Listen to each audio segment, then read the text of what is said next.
Welcome, everybody, to another episode of Think About It, the show where we talk about business, we talk about a lot of things here, tech, and today we have a special guest that we're going to dive into. And I'm sure if I gave him the opportunity, he could probably streamline my whole day if I let him do it. So I'm looking forward to talking today. So get yourself out a muffin, get yourself a drink, and we're going to think about it.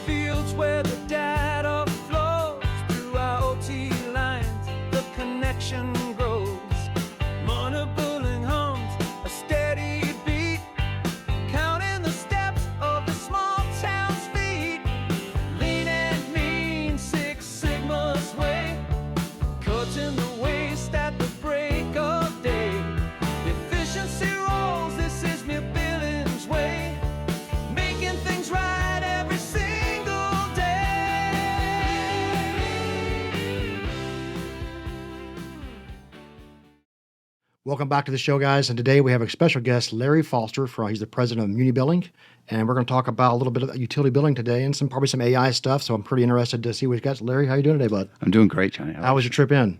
It was great. Did you fly in? What'd you fly in on? Well, flew in from I live in Greensboro, so through Charlotte into Tampa. It's just that you guys, I think this is where the home of stoplights are. Stoplights, yeah. There are stoplights. Seems like there's one every 5 seconds, like there's a stoplight for stoplight. Every stoplight, every block. It's crazy how big it's gotten around here. And how long are you down for? I'm going back on Tuesday. Tuesday for just a weekend getaway? Yeah, a little weekend getaway, go visit my wife's uncle and stuff. Nice. So we've been talking now for 6 or 8 months. We've been going back and forth and talking different things. And I thought they said you were coming down, so I think great to have you on the show. We could talk about MUNIBILLING, kind of what you guys do and where it's headed. Yeah. So we'll just kind of dig right in. So first question I'll probably have for you, Larry, if you can kind of give us a little maybe some origins of MUNIBILLING and kind of what it is, what it does, and where you're at with it. So MUNIBILLING was started by a guy named John Yerge in 2007, who actually is now retired here in Florida, enjoying his life. Classic entrepreneur, software guy, the long ponytail, brilliant, quirky, but he could do everything. He could write software, he could talk to people. He was just one of those guys. And so he was actually starting off like everything else. He never started off to write a software product, but he found out there was a pattern in what he was doing for little municipalities. Hey, they want the same thing that they do. They want the same thing. It's like, let's put this together and come up with a commercial software product. So he built a commercial software product. At the time, this would have been early 2000s. So the cloud wasn't been Amazon, all that stuff. Web service wasn't out there. But then he, being an entrepreneur, he saw where things were going. And he said, hey, this cloud, I think software is going to be a utility in the future.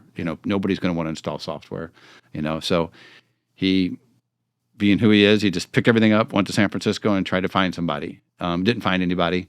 So he used to ice climb. Really? Ice climbing? Yeah. So he went down to like Chile or someplace like that, someplace in South America, and was ice climbing and ran into another guy who was an engineer.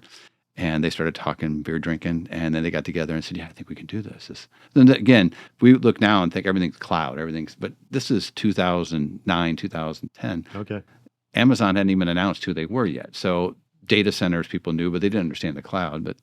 So they went and built it and set up shop in San Francisco. And the current owner, a guy named Mark Betts, ended up using it to manage his multifamily billing, because he said multifamily is a mess. It's like they need this kind of structure. They need this level of automation. We're bleeding money. We don't realize it. We make so much money, we don't realize how much we're bleeding.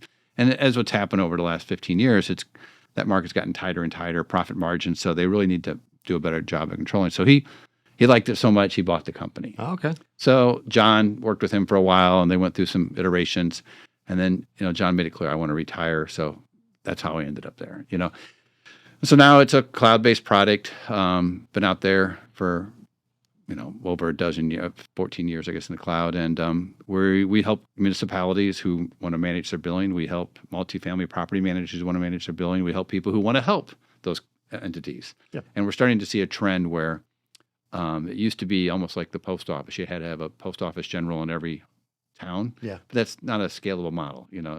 Some people don't get mail but once a week, the whole town. So we're starting to see people come in and with a better business model and say, look, I can manage these 5 small cities, because if it's in the cloud, I don't need to be in somebody's office under a desk. Yeah. And so we're kind of seeing that's where it's going now, and that's where we're shifting our focus, where we see the emerging market. When did you start with Muni Billing? How long I you been there? started actually 4 years ago next week. Okay, it's 4 years. Yeah, I've been in the billing business before Muni Billing. I was in the billing business doing telecom, data center billing, and things of that nature, much more structured. I know you're the president there, but what kind of role? Like what? I know you're a technical guy, a tech guy. So what is your role there? Like what you're involved in that kind of thing? Well, I look at the world, as kind of an inverted thing. My job is to support the people who support the people. So it's a support role. Support role. Yeah, it is. It's like, what do the managers need? What do they think? What do they want to do? And let's get it figured out. I totally get that. That's kind of the role I'm in my position too, because Yeah. I'm the president, but I'm more supporting everybody else, making Yeah. sure they need what they get or get what they need and that sort of thing. So I totally understand that. Yeah, if I had all the ideas, it'd be a party of one. But look at what they're doing and collaborate and figure it out. The people on the front line are going to know. They might not know how to solve the problem, but they know what the problems are. So I was looking at y'all's website. I mean, you guys offer, it ain't just billing. You guys offer a hodgepodge of services that help somebody who want to do billing, correct? I mean, you guys have Yeah. customer service, you guys have Call center. call center, all that sort People of can thing. outsource to us. Yeah, we do, and it's kind of like looking at the life cycle of billing. And there's a lot of members of that ecosystem.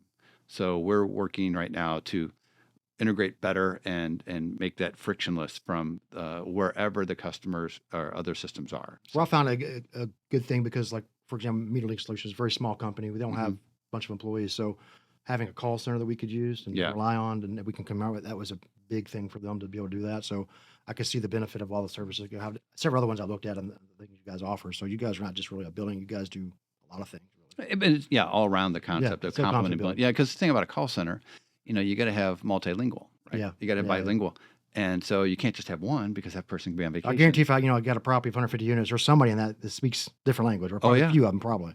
Yeah, we I think we get 30 different languages now. I think they said now. Oh, wow. And it's blown up in the last few years. So we're actually having to leverage technologies and sometimes to help out with some of that. And you guys are worldwide. You're not just here in America.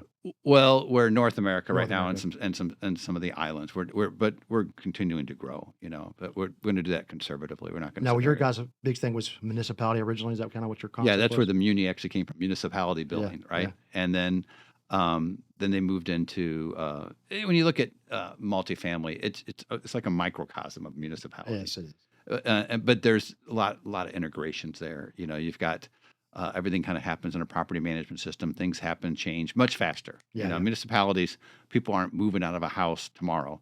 You get some kid, get somebody in an apartment. They're going, I'm going tomorrow. Yeah, they're in and out a lot. You get A of them in and lot. out, so you do deal with that. It all depends, what level, ABC.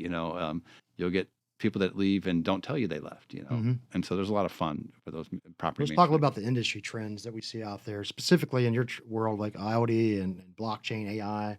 Do you see anything, that's impacting utilities in the next few years that we see impact? I see a lot of that. I see it all kind of coming together. It's kind of a confluence of all those technologies. Blockchain's a given because as quantum computing gets more and more powerful, there's people that say, hey, as quantum computing becomes commercialized, every password will be void within minutes. I mean, you can, now they say 256-bit encryption. It takes, you can't break it. Yeah. But that's not what's happening with the new stuff, right? So blockchain becomes very important because one of the biggest ways people start with emulating fraud and taking over your identity theft is, what do you need to go to get the DMV? I need to get an ID. So what do? I go to the mailbox and open up, steam it out, and replace that name with my name. So now it looks like I live in that facility. So now I can get the buildings. So as things become more electronic, they got to be very aware of what kind of encryption. So, blockchain with regards to that. If you go look at AI, it's how can we operationalize and turn things that we do, repetitious things, into programmatic statements, right? And you'll find out when you're doing utility billing, so many of the things we do, same thing over and over, quality control over and over again. That is a candidate to replace peopleware with software, but you got to train it and all that fun stuff. So AI is going to become big. And when you look at utility billing, utilities itself and billing itself, it's a data play, right? So if you look at the data, you can determine all sorts of things out there. Every device that's out there now the new metering devices. They're basically just IoT computers out there, right? Yep. So they can tell me when my pressure's going bad. So I don't need to wait till my water is contaminated to understand I might have a potential problem. If I live up north, they can start telling me when the water's getting to a certain temperature. So maybe I need to take caution and I've lived up north, and frozen pipes are the worst. You were showing me earlier how that imagine that when it breaks, it's just all over your bed. It's a mess. You know, I'm not going to sit there and cry on the shoulders of people who live in Florida because you guys have your own little things. But so you're seeing the combination of these computers that are out there monitoring consumption, helping people, and preventing things like leaks and things like that. Yeah. Because nobody wants to pay, $4,000 water bill at the end of the month. But you got to have all this stuff kind of working and interoperating together and things of that It goes to some of the new things that we're doing. Actually, there's two specific systems that we're trying to push this year and moving forward. One of those we have is specifically a toilet leak monitoring system. I just installed one at a church. Actually, my church we go to, it's a small church, like 14 toilets. We've had twice times this year where we're not there during the week and a toilet's running, right, and it got a $2,000 water bill. So this goes in there and it basically puts a small little turbine meter on the tank itself with a monitoring on there, and it gives me a report for 24 hours, let me know, hey, you got an issue here, we're told this issue. So we're pushing that. I want to push that to the hotel market because it's really untapped. Toilets. I mean, every time I go to a hotel, I'm sitting in the bed and listening to the toilet and they're running. So, you're turning on and off all night. Yeah. So that's a big expender. I mean, a hotel uses a lot of water. One of the biggest expenditures of water a city would have. The biggest waste. And multifamily. You know what I found? The big family it plays, it's not the waste of the water because they'll take that. It's the insurance. Yes. So if you can give them something that can prevent something bad from happening, your insurance rates go down. Yeah. So it's a whole ecosystem. The other meter that we have is called the next one just called the new ultrasonic meter, but it has actually ultrasonics. Yeah, but it's got some AI features built in it, so to be able to tell you leaks, backflow, all the different things. That's crazy what it does. And I sat there and I met with an engineer about a month ago. I said, "How does this work?" 'Cause I'm an electrical engineer. It's like, this is crazy. How can you just strap something onto a water thing and tell me, how much water is being consumed and all that stuff? Because ultrasonics, the Doppler, right? It's got to bounce. Yeah. And he says, they create.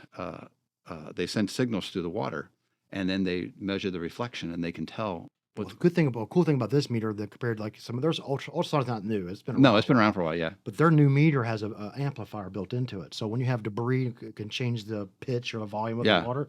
It knows to amplify itself or de-amplify itself if it's too loud. Like it understands what's going on in the water line to know what it needs to do. It can tell you it sounds like that, then it can actually tell you if there's contamination in the water. Yes, exactly. So that's a pretty people call it a meter. It's a meter with a computer. Yes. Once you put it on the internet, you put a meter on the internet, then it's an IoT device. Yes. So those three things you were talking about. Now where does AI come into play? As we bring data in and centralize it, and we can run procedures, if you will, program it, to look for the things that a human would be looking for anyway. Mm-hmm. You're just training it to do something. So yeah, those three things are going to be big. And people would say, well, am I going to be replaced by AI? I wouldn't say AI is going to replace people, but people who know AI are going to be the ones who are going to be running the show. Yeah. I mean, I see it replacing maybe certain job functions. We're getting rid of certain tasks. Yes, tasks. But that's what I'm saying. It's not replacing an entire person. It's changing the way you get something done. I'll give you an example of James in here. He before he came here, he's never even messed with AI. Mm-hmm. So I gave him a couple of AI tools, and I see how fast it streamlined his emailing process, his just gathering information, all those type of things that we can use it for. And he's like blown away by. He's just like flabbergasted about all the things it does. Because his last company would never invest in anything like that. I said, dude, we're going to take advantage of every tool we can here and be as efficient and be as good as we can. So he's having fun with it. Especially I gave him the music AI because he writes a lot of the songs for us when we do these things. Really? So he's not a musician like that I am, but it's fun for him. He's good lyricist, but he's not any musical talent like that. So for him, it's a lot of fun time, write music and have fun with it and share with his family and sort of thing. So he's having a lot of fun with it. So. But it's automating the tasks that he would do. Yes. It's not replacing him. No. It's just making him more efficient. Making him more efficient. Yeah, we're entering a new wave of what the workforce is going to look like and the productivity. Yeah. The United States used to lead the world in productivity, and then we kind of let it fall aside. And it's going to be the countries. AI is also the great equalizer. You don't have to be in this country. I don't have to be in a certain city. I don't have to be in Silicon Valley. I can be anywhere in the world, and I can actually make myself more productive. But it still comes back to what are people thinking? Sure, your mind has a lot to do with it. I mean, it has to. You got to be able to imagine what you're looking at, or thought process to go along into where you want to get to. So your mind is never going to be replaced. That's never going to happen. Right. But you got to have that vision. You got to have the vision. And you got to, and then where the AI tools help you is get there sooner. So when I looked at your questionnaire, I'm gonna be honest with you. Some of the terminology you put in there, I have no idea what it was. Really? I had to kind of look it up a little bit so I can get myself understanding what we're talking about. Yeah. So the thing I want to ask you about process improvement. Can you share a quick example of, first of all, can you tell us what Lean Six Sigma really is? Okay. And then explain a little bit about how that would increase your productivity or process in MUNIBILLING. All right. Yeah. So Lean and Six Sigma were two different things. And it's in the 80s, you used to hear about quality control in the 90s and things of that nature. So Lean actually goes back to, it kind of harkens back to the 50s and 60s. So, and you've probably heard of Toyota Production Systems. Yeah. So their job, what they would do is, the guy who started Toyota, they would focus on how can they lean out the waste of what something's getting done. He looked at activity and how could I take that activity and get rid of all the things. The way they define waste is anything that doesn't produce value. And people get frustrated. You hear about bureaucracy. And every time you got to go vertically up to get a decision, that's waste. Yes. Value is I am the consumer and they are transforming things I've got to do to get it done. What's the fastest way? So that's lean, get rid of the waste, get value to people very quickly, right? Yep. Six Sigma is a mathematical term about eliminating variances or problems. It's a percentage of how many bad parts per million. That was invented by Motorola because at the time in the 80s when they first started coming out with the microchips in mass production, they would lose so much money because entire chipsets, entire wafers gone. So they had to really figure that out. So what Lean Six Sigma is those two philosophies. They're very similar anyway. They're kind of like a Venn diagram. They've kind of come together and said, okay, let's apply. And to me, Lean Six Sigma is the best MBA anybody should go get. But it's not an MBA. It takes days to understand it, but it takes a journey to apply it. Sure. So there's simple techniques. It's all common sense, right? Which we've kind of lost in our days. Yes, and it becomes a guidance. Like they'll say, what's waste? Well, they define 8 dimensions of waste, and there's a little thing called TIM-WADs. Transportation, inventory, movement, waste, overproduction, the defects, and skills. And you're like. And so if you look at things and kind of put them in a bucket, it helps you understand, okay, where's the problem? Yeah. Do I have somebody who is highly skilled doing something that's very mechanical? Well, that's waste, right? Yes. So you kind of put all these things together and then you work on, it's what I like about it is you're not about going for the gold. It's about continuous incremental improvements. It's a mindset. A lot of Japanese terms because it all came from Japan. I didn't know that. Right? Yeah. Why did Japan focus on it? Because after World War II, there was no manufacturing over there. So they knew for them to compete, they had to come up with a whole new way because America was the manufacturing king of the world. At the time, yeah. And they worked on it in the 50s and the 60s. And by the 70s, they were making cars that were blowing us away. And they were making cars less expensive. The compact cars are big gas guzzlers that would leak and break down all the time. Mm-hmm. So they figured out, if you can improve the quality and reduce the cost and create more value for the customers, that'll happen. So that's 50 years ago. It seemed like in the 60s and 70s, even the 50s, probably cars were like in America were made like the biggest they possibly can make a car. Right. Like, yeah, but then as we made more and more manufacturing, and they just didn't improve it, right? Yeah. And so they became, that's when the Hondas and Toyotas and started, and oh my gosh, what's going to happen? American car industry is going to go out of it. No, they just had to retool. They had to figure these things out, and the German manufacturers and stuff. So you're seeing that same kind of every industry goes through that cycle, right? You get these people that are kind of riding high, and then somebody comes in and disrupts it. The car manufacturer got disrupted, but now we're kind of on a level playing field in many ways. So. But ironically, the last industry to embrace efficiency was software. Really? Yeah, because manufacturing is amazing now. You can look at something and you can look at 10 widgets coming out of something and they're all the same. Yeah. But how many times have we been frustrated with software? It's like, this software, awful, the Yep. awful user experience, everything's awful. So now finally Lean Six Sigma, the reason it's embraced it and looked at software as an end product rather than a bunch of mathematics and technologies. Okay, makes sense. So that's, and then to me, it's just applying that technology. We were talking about, AI and all that fun stuff. So software used to be this very highly syntactical thing. You got to hire somebody who doesn't know anything about the problem to write something to get something done. And you got these huge communication challenges. I've been doing this 30 years. I want this. And the engineer's like, well, I think this is what it means. And you get it done. Now what that's done is it's shifted. And now the person who understands the problem can actually tell the machine to create the syntax, to write the software, and the solution is done. So it's disrupting that quite a bit. Yeah.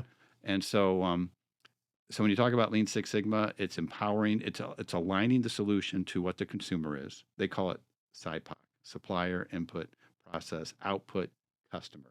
Okay.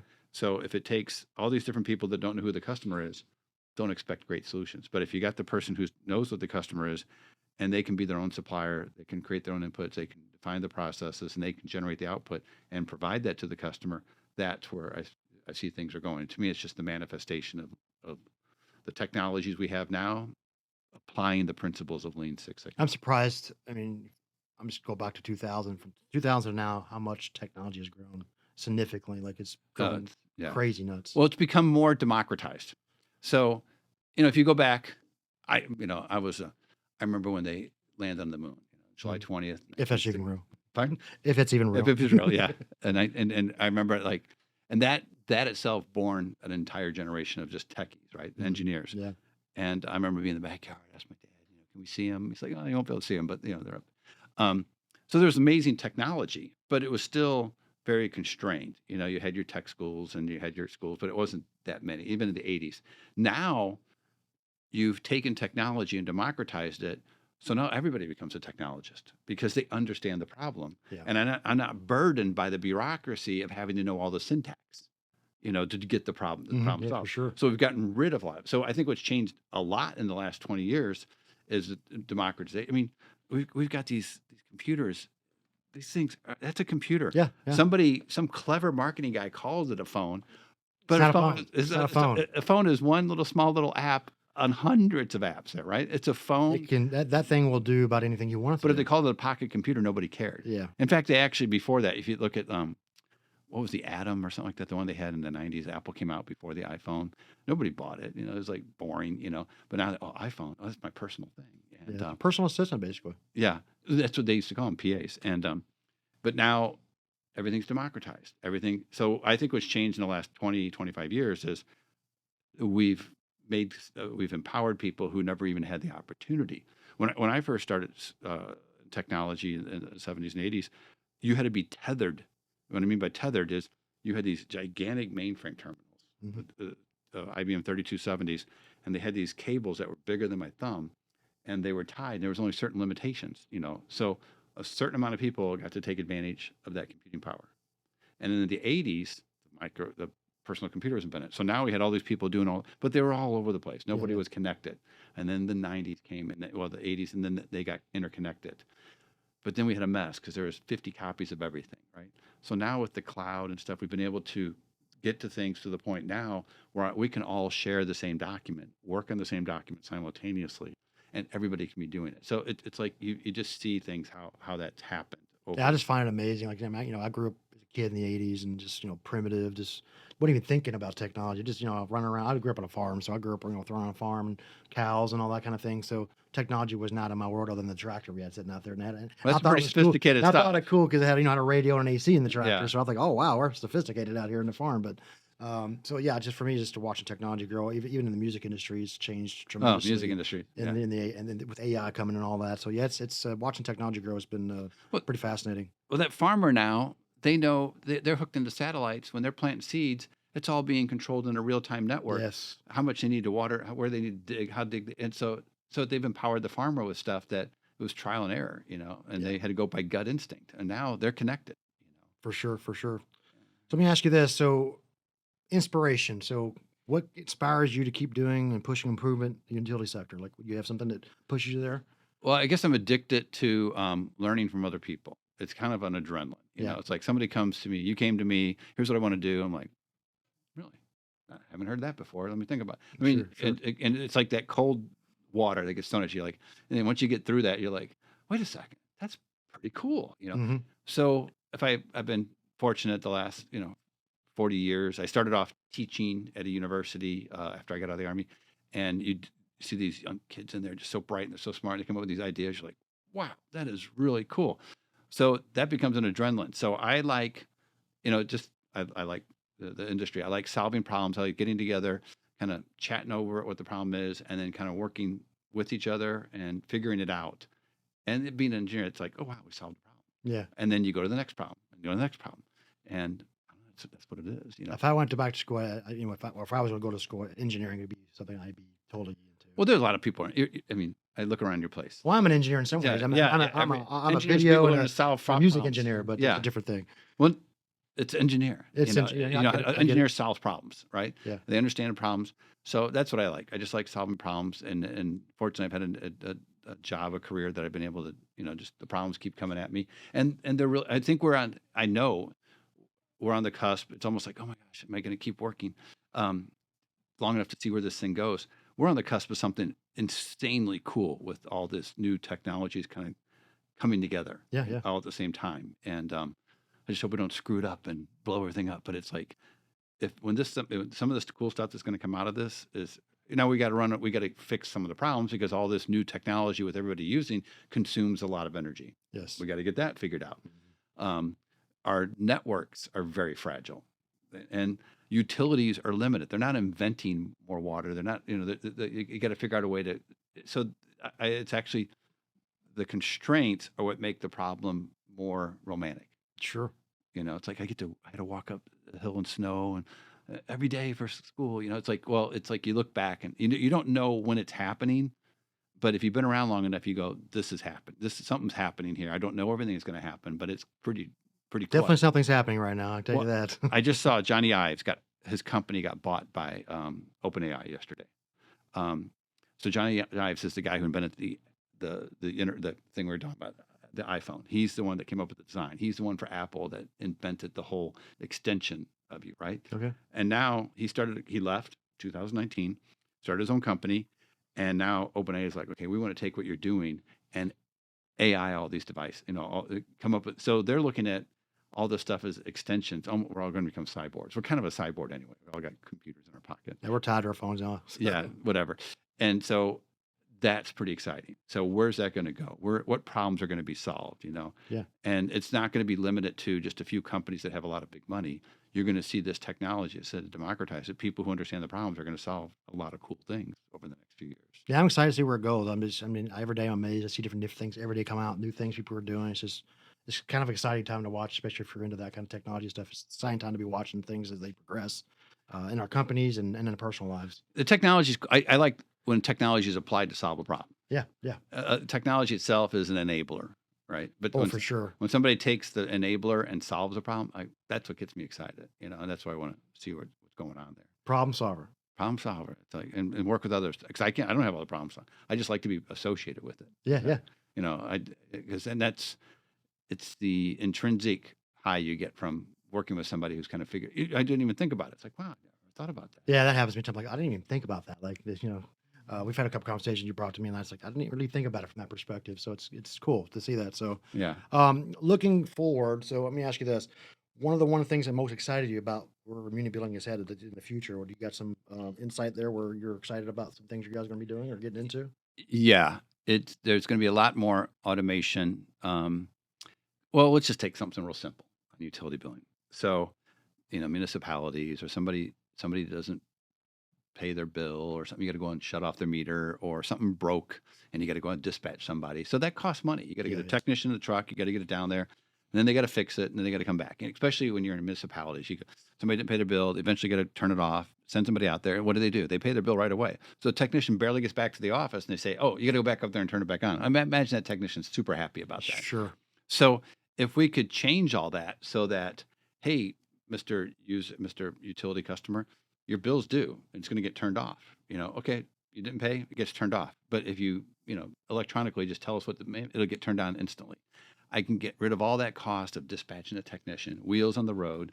It's funny you mentioned that MTW, which is one of my partners. They have a new device out that they're working on that it's for the multifamily purposes, but it's basically an automated lock or automated shut off Yeah. for water, so we can shut units off remotely without having to send somebody out there. basically That's fixing the where. problem what you're talking about. Well, and that's a lot of cost. It's Yes. gas, it's time, it's all that other stuff, and it's frustration because what happens? The user finally pays their bill at 4:55 on Friday.